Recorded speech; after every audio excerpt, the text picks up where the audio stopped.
and chillin'. I found it. I want you to meet the baddest motherfucker in town. Who is it? Well, it's Grand Pooba, honey. With my man Stud Doogie Love. Dropping 2,000. Dig the way this go down. Check it. I hit a flow off, dipped in low, sit back and sip mo as I count my dough. What's up, y'all? YouTube.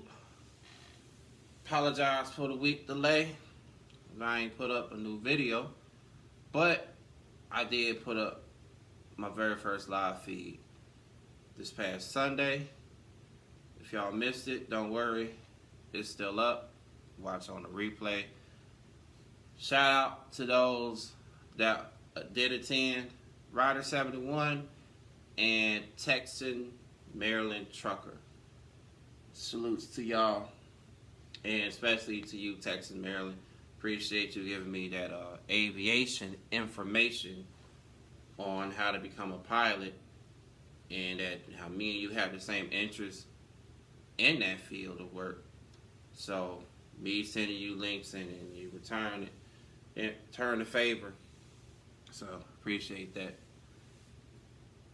It is a nice, not so nice day outside. It was raining on and off. It's just cloudy out. It stopped raining, but it was just drizzling, but yeah. So you get right to it. Today, going to talk about my very first trucking company, entry-level trucking company that I started off with, and that is Swift. Swift Transportation. Everybody knows who they are. They are a mega carrier that since 2016, at that time, they had been in business for over 66 plus years. And that is a company that I did not want to work for, and I'll tell you why in a minute. They're headquartered in Phoenix, Arizona. Never been to that office, corporate office, nor have I ever been based out of there. The reason why I did not want to work for Swift right after I came out of trucking school was of hearing and seeing all the bad and mixed reviews about them and trying to do my homework no, that's not who I, want to go work for. But I guess I had no choice. I mean, we all got to start somewhere. And, it's like, you just got to do your homework. You got to do your homework, with these companies and, and what to expect from them. LoShawn could have said it best. Shout out again to LoShawn Parks.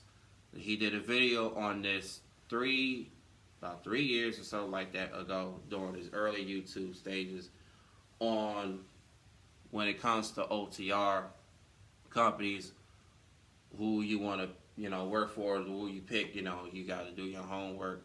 They have books and stuff on this that you can go get because he had a book or has a book, and it'll tell you, what company, you should start off with as a first company job as a company driver, or if you want to go lease or own an op. He has all that information as well.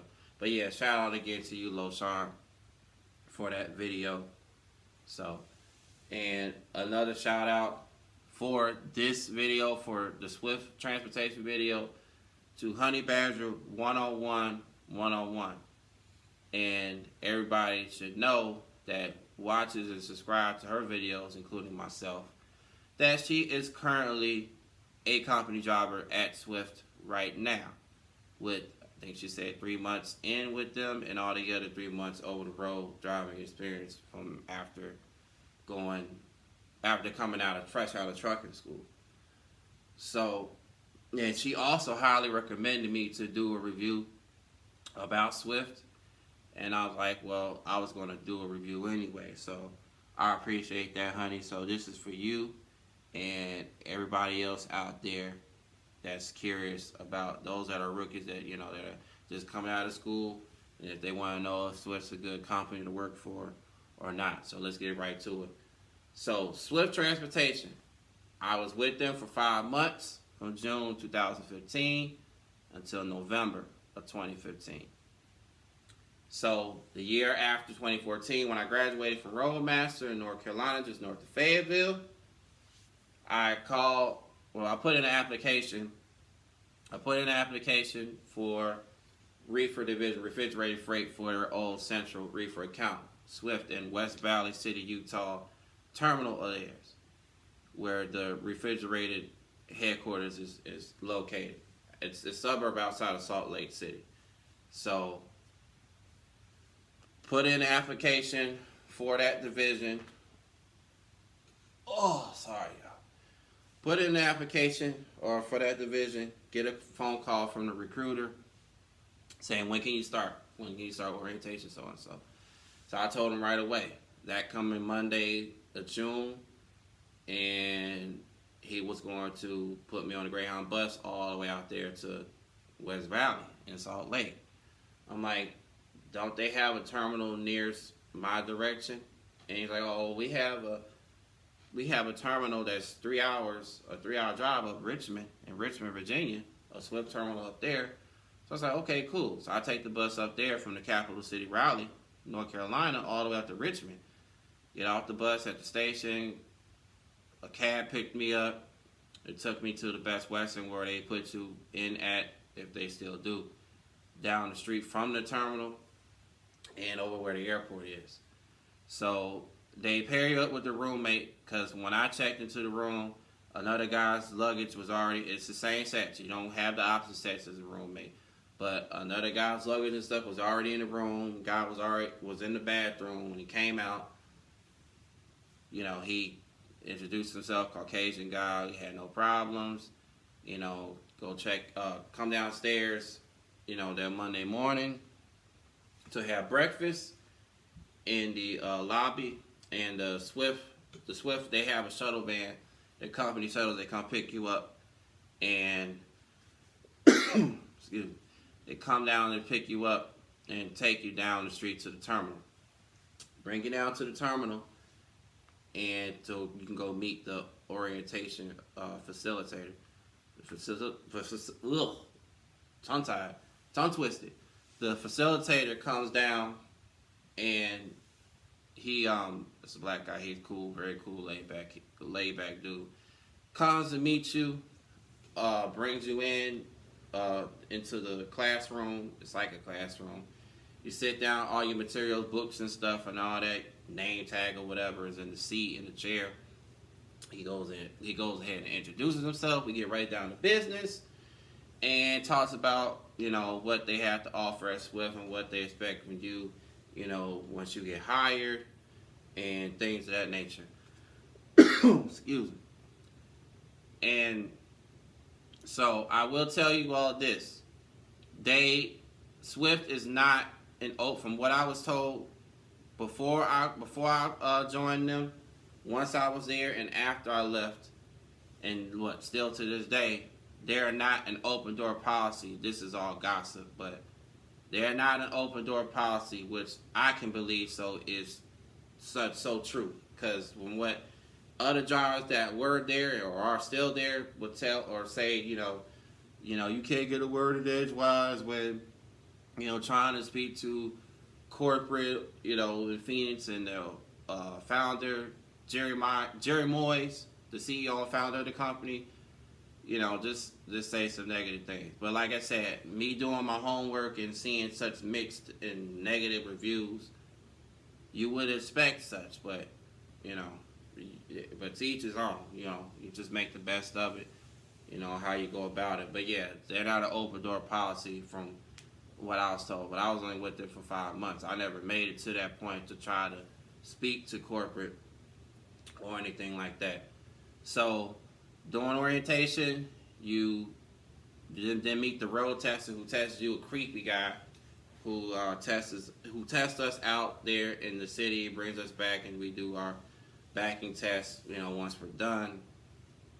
And then when you go and do the mentoring phase after that, once you're hired, when everything comes back clean, cleared, and everything, background check stuff and all that, MVR, DAC and stuff, then the little cool feature with that, with the mentor thing, they let you, if they still do that, they let you pick and choose if you want a male or a female mentor. So you won't have to be with the same sex like you did with the roommate thing at the hotel. So I chose a female mentor when I first started there. So I had two mentors. I had a female mentor, then I had a male mentor.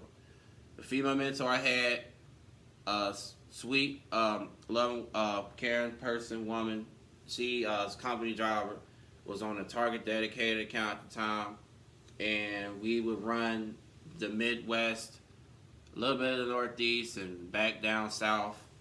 And her terminal at the time was based in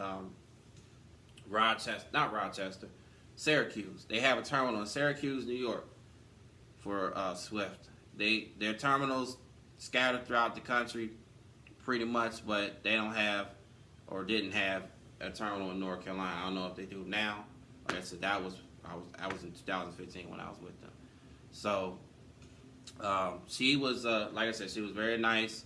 When she came to the Richmond terminal, when she called me, saying that I'm in the yard, I'm heading to the driver's lounge now, you can come get your things. So we meet up, and she, at the time, had a Rump Shaker Cascadia. That's going to be my new nickname for the freight shaker. I'll just call it a Rump Shaker as well, so we can just add on to it. So a Rump Shaker Cascadia, and she has this little mini ladder for the top and bottom bunk because she was a short woman. She's about like 5 feet tall, but she said what she does with all her students, she feeds them. Always has food, snacks, and stuff on board. Whenever you get hungry, whenever you're driving or she's driving, she'll make you something at the same time. So she already had snacks and stuff for me right there on the passenger floorboard when I got my stuff in there. I was like, oh, that's an A+. And so everything went well up until maybe a month and a half in. We had to cut things short because she had some personal business to take care of up at her terminal office in Syracuse, which we did also go to as well, once or twice, delivering a load up that way and then bringing a load back down from upstate New York. So she dropped me back off at the Richmond terminal, and so then I go meet my second mentor, male mentor, who he's a owner-operator, also has a Rump Shaker Cascadia automatic. And he runs dedicated for Procter & Gamble, which is a big account for like all the major like dollar stores, like Family Dollar. I think partnered up with them, but from Maine to North Carolina was his dedicated route along I-95 and 85 in North Carolina. So he calls me up and says that he's on his way down from Maine after passing through DC. Coming to pick me up. On his way to North Carolina, we go to deliver. We haul tampons back and forth to and from Maine, North Carolina. So we're delivering tampons in North Carolina and then picking up more tampons out of North Carolina back up to Maine. And then pick up tampons in Maine back to North Carolina. So I would be driving nights. That's when you first come into trucking, rookies, when you come fresh out of truck driving school. Usually the mentors I have you trained to be driving nights than days. You'll get some daytime driving as well, but then again, sometimes for the most part, they have you drive nights. So, and also it's forced dispatch. They are forced dispatch, that company, Swift, where you don't want to go. It's like they force you to go. You just gotta speak your mind if you can to the best of your ability that you don't want to go, because I don't know as far as if they will terminate you if you just don't want to go, period. But they are forced dispatch. So if you don't want to go to New York City, obviously, to the 5 boroughs because of how tight it is, any major city that's too tight, to deliver and pick up loads out of, you really stuck with little or no choice unless you find some other way out of saying, I'm broke. I don't know. But yeah, they are a forced dispatch company. And so me driving nights with my second mentor, the guy, Everything was cool. Only thing I didn't like about him, with him, like he's a diabetic, he's got to always stop and grab him something to eat. You know, we get showers, you know, just from his shower credits that he would, as teen drivers, you know, he'd do the teen shower power thing. You know, he get a shower, I get a shower. You know, he kept his truck clean. That was a plus. I mean, he didn't really have to put anything in it because he lives in Maine. That's why he runs dedicated. If he's, I doubt, because that was back then when he was doing that. But he lives just north of Portland, so where the P&G warehouse is to pick up and deliver, and it's all drop and hook. Drop and hook, for rookies that don't know that, meaning that you drop when you go to the final, the 90, to the delivery point. You drop your trailer, load the trailer off whatever goods that's on board, and you go hook up to an empty. So that's what they mean by drop and hook, rookies. So drop and hook from Maine and North Carolina. But yeah, what I didn't like about him was that he, after us getting to know each other, he was basically then come to find out he showed his true colors, but he was basically he's a 50 Shades of Grey character. Like when the movie came out that same year, 2015, I had never seen the movie or read the book, but he would never stop talking about his sexual background and him, you know, being in charge, whatever, and women, So, yeah, you can picture that in your head like, oh, where is this going next? But yeah, y'all understand, should get what I'm saying. Anyways, so I'm like, okay, you know, I'm just trying to concentrate on driving and that, like, you know, like I don't want to hear what you're talking about, you know, I'm just going on with the flow. So we finished, because he's now about to meet his next student. So was they're coming back up from North Carolina, because I finished the rest of my training with him. I finished the rest of my training with this guy, and so we get back to Richmond along 95-85 route. He drops me off, and I know I get off the truck. I get off his truck. He's the owner operator, so, you know, but get off his truck, you know, now put back in the hotel in Best Western for another night to do my final road test, pass all that, okay, by the same creepy road tester instructor. And so I upgrade and put into my very first company truck a broke down 2012 Rump Shaker Cascadia. I was only in that truck for about a month and a half, running regional route like loads from 300-400 miles or less through the Midwest, Northeast. It broke down on me somewhere where I had to take it to the Rump Shaker dealership in Knoxville, Tennessee, right on I-40 in West Knoxville. They take it there, and I stay at Super 8 over there for a whole week. The truck is not even done. So luckily they had another truck, another Rump Shaker in their yard that I could just hop into, or whatever condition it was in also was in poor condition. I was like, I just need to get the heck out of here. So it's like, yeah, just get in this truck and go straight down to our Greer, South Carolina terminal. So make it down here to Greer, South Carolina terminal. I had quit the reefer thing, but I didn't mention that just then. But the refrigerated thing, when I had signed up, I quit that because at the time they have a terminal in Johnstown, Pennsylvania, and my driver leader at that time in West Valley on the refrigerator side wanted me to pull or find an empty reefer or what have you, and things of that nature. I'll see y'all in the next video, because I'm about to run out of videos film on this one. Alright, we back for part 2 of Swift Transportation. So, had me go find an empty reefer unit that says Central on it in the Johnstown, Pennsylvania yard. Couldn't find one. The rest of them were all loaded. So I see all Swift drive in loaded and empty trailers. So I'm like, you know what? I'm going to give it a shot and switch over to the dry van side. So I get a change of driver leaders. Now I get a dry van driver leader over there out of West Valley. And now pull dry van freight.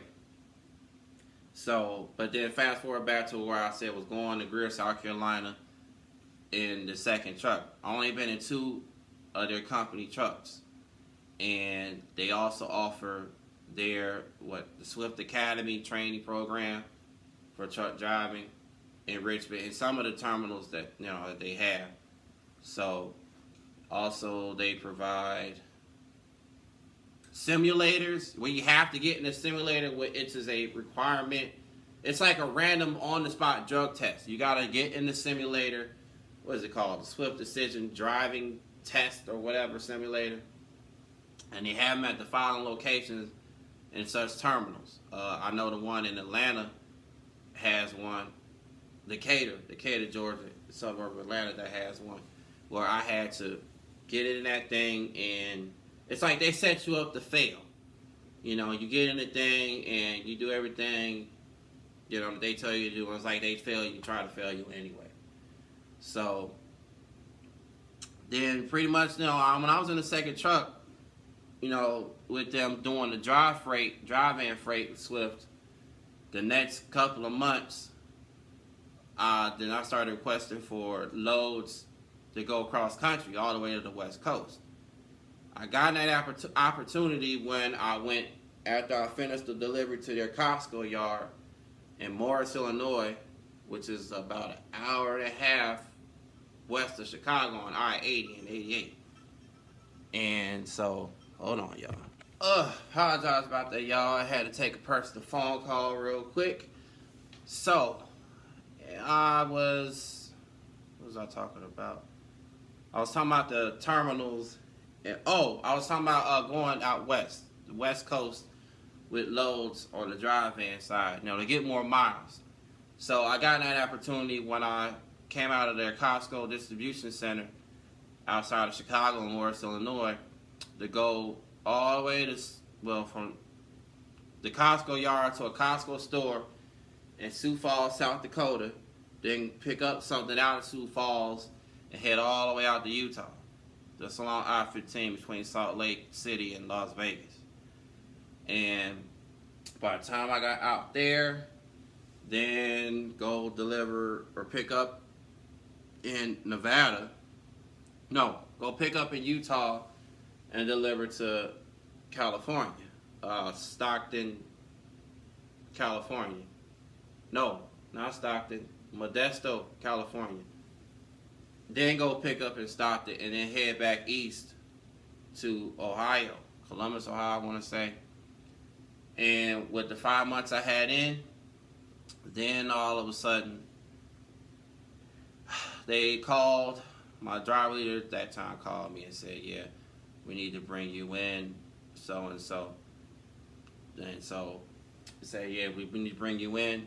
So, they said, we're rerouting you to West Valley, the West Valley Terminal outside of Salt Lake. I get there, and so I didn't meet up with him because this was on a Friday when I came to the terminal. He had those days off, and so the terminal manager there, who I met, and his assistant, they brought me into a conference room in the back, and they pulled out this projector screen, and keypad, and start typing my driver information, like my driver code, truck number, unit number, and all that stuff. And basically, I was brought in because of all of or half of the regulations or violations on the road, that I violated. Hours of service, me getting a speeding ticket coming out of the Eisenhower Tunnel. It's on I-70 in the Colorado Vail Eagle Pass, and and also every time I meet breaking the governed speed when going down grades and whatnot. So basically all 3 of those things. So to make a long story short, hours of service, number one, because of the crazy hours that I was working and trying to shut down and find a place to park, wasn't it wasn't moving swiftly with me and was just getting me down. And then as far as the speeding ticket I got in the Rockies coming out of the Eisenhower Tunnel,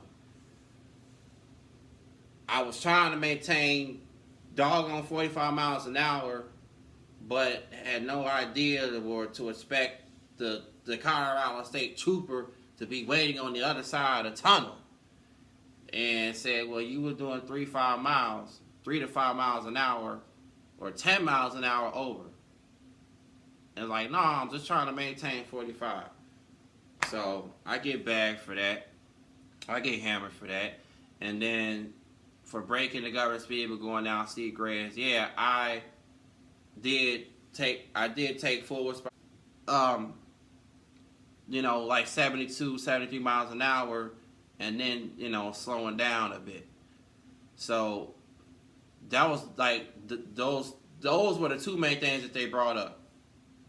Breaking the government speed, going down the grade, and the hours of service.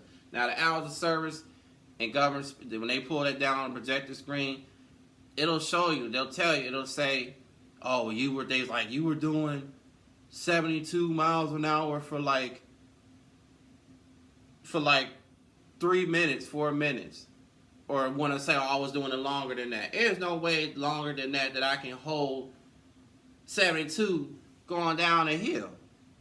It's like their computer systems are all wrong or all jacked up. And the hours of service, like I said, same thing. It's all calculated, it's all recorded in the truck. Not only that, the GPSs that they have, or that are all wired up and have tracking on it, they know where the truck is. Especially if you're a company driver. They know if it's not your truck, they have a GPS wired in it, so they know where it is. They know where you are. So I'll try to act like and think, oh, you can just go wherever you want with the truck. If you go in a restricted area, they track that and tell you to get out of there. Otherwise, you ought to be terminated. Whatever.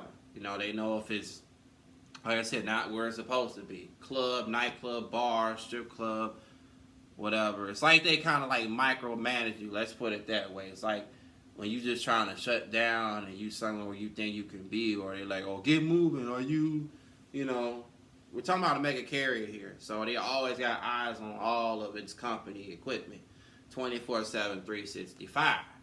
They just don't stop, non-stop. So, but is trying to defend myself the best I could, leading to termination on that day.